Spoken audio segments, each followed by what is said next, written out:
नमस्कार साथियों। आज हम बात करेंगे भारतीय समाज में जाति की।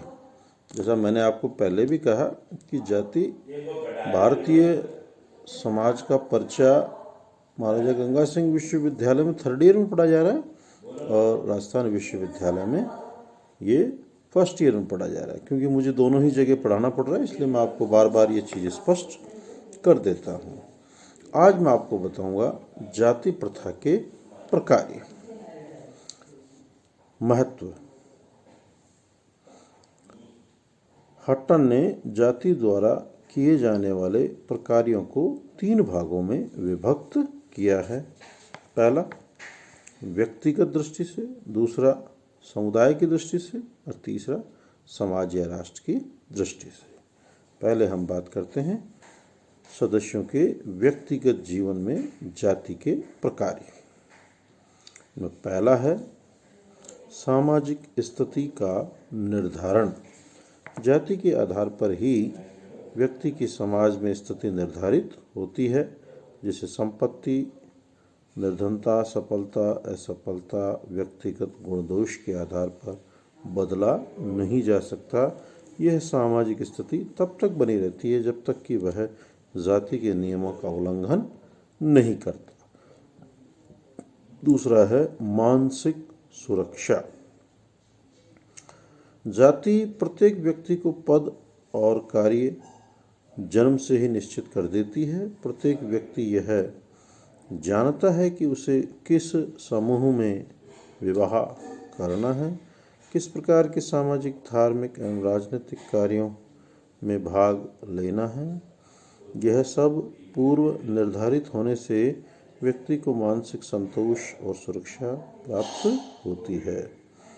तीसरा है व्यवसाय का निर्धारण।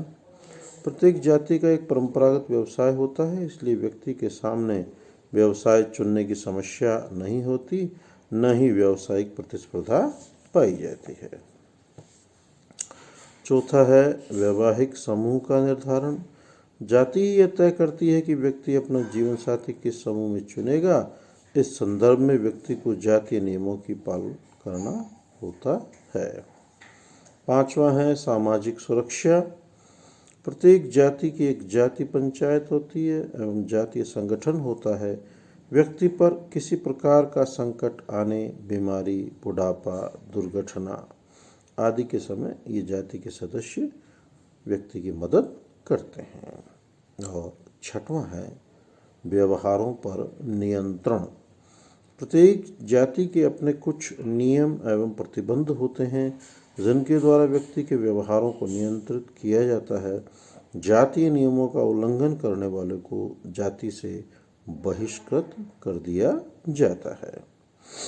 अब बात करेंगे हम जाति के प्रकारों का समुदाय की दृष्टि से जाति के क्या प्रकार हैं।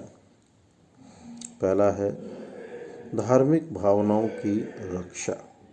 प्रत्येक जाति के देवी देवता एवं धार्मिक विधि विधान होते हैं जिनकी जाति के सदस्य अपने अंतिम सांस तक उनकी रक्षा करते हैं। अगला है सामाजिक स्थिति का निर्धारण। प्रत्येक जाति अपने समुदाय के लिए जातीय संस्करण में कुछ निश्चित सामाजिक स्थिति को निर्धारित करती है। मदान मजुमदार इसी पे अपने विचार व्यक्त करते हुए लिखते हैं कि सामाजिक प्रयत्न और आंदोलन के लिए एक सामान्य संगठन के निर्माण द्वारा स्वयं की जाति व्यक्ति के लिए गतिशीलता के अवसर बढ़ाती है। इस प्रकार कायस्थ, जो अब तक उत्तर भारत में ब्राह्मणों के बाद ही समझे जाते हैं, 18वीं शताब्दी में केवल एक परिशुद्ध शूद्र जाति थी।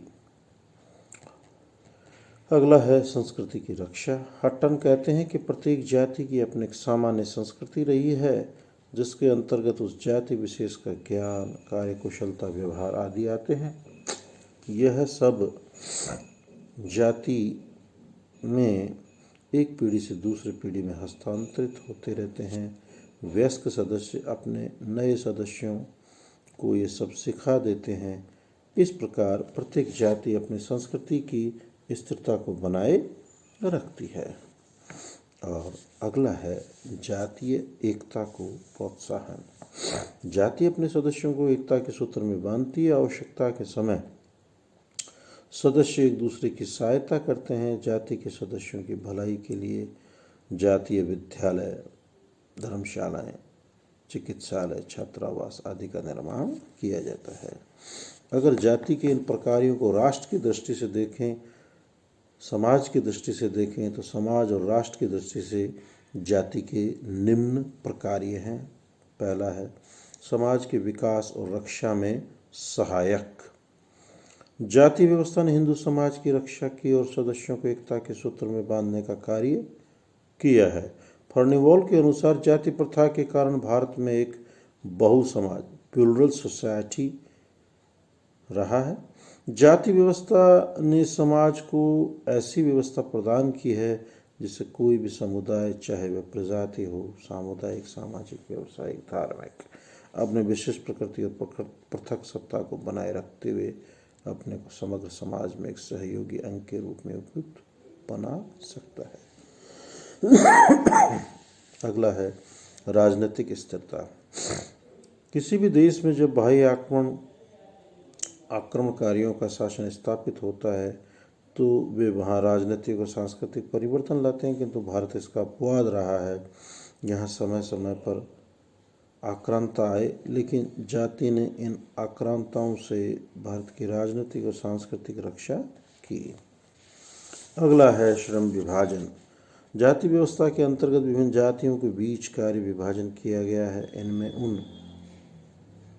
इससे उनमें दक्षता और विशिष्टीकरण पनपा है। पुनर्जन्म और कर्म की धारणा के कारण जाति के कार्यों की पुष्टि हो गई। व्यक्ति यह सोचता है कि इस जन्म में जो जाति और व्यवसाय मुझे मिला है वह मेरे पिछले जन्मों के कर्मों का प्रतिफल है। यदि इससे संबंधित कार्यों का संपादन ठीक ढंग से किया गया तो अगले जन्म में मुझे उच्च जाति में जन्म मिलेगा। अगला है धार्मिक सहिष्णुता एवं उदारता। धर्म के आधार पर विश्व के विभिन्न भागों में समय समय पर अनेक क्रांतियाँ हुई। भारत में भी अनेक धार्मिक संप्रदायों का प्रचलन रहा है, किंतु सभी संप्रदाय हिंदू जाति व्यवस्था में आत्मसात हो गए। इसका प्रमुख कारण जाति व्यवस्था में पाई जाने वाली सहिष्णुता एवं उदारता है। अगला है दायित्व निर्वहन की प्रेरणा। जाति व्यवस्था ने लोगों को अपने कर्तव्य दायित्व निर्वहन की प्रेरणा दी है। कर्म के सिद्धांत ने लोगों में विश्वास पैदा किया कि ऊंची एवं निम्न जाति में जन्म पूर्व जन्म के कर्म के आधार पर निर्भर है। यदि हम इस जन्म में अपने कर्तव्यों का समुचित रूप से पालन नहीं करेंगे तो अगले जन्म में निम्न जाति में जन्म लेना पड़ेगा। और अंतिम है जाति नहीं संपूर्ण देश की संस्कृति को एक पीढ़ी से दूसरी पीढ़ी में हस्तांतरित करने और उस स्थिरता प्रदान करने में महत्वपूर्ण योगदान दिया है। ये हमने मित्रों पढ़े आज कि जाति ने व्यक्ति को, समाज को, राष्ट्र को क्या क्या उपादेयताएँ, क्या क्या प्रकार्य प्रदान किए, आज हमने इसकी चर्चा की। कल के वीडियो में मैं आपसे जाति के दुष्प्रकार्यों की चर्चा करूंगा। आप स्वस्थ रहें, प्रसन्नचित्त रहें, सरकार की गाइडलाइंस का प्रयोग करें और अपने भविष्य का निर्माण करें। इन्हीं शुभकामनाओं के साथ सुप्रभात।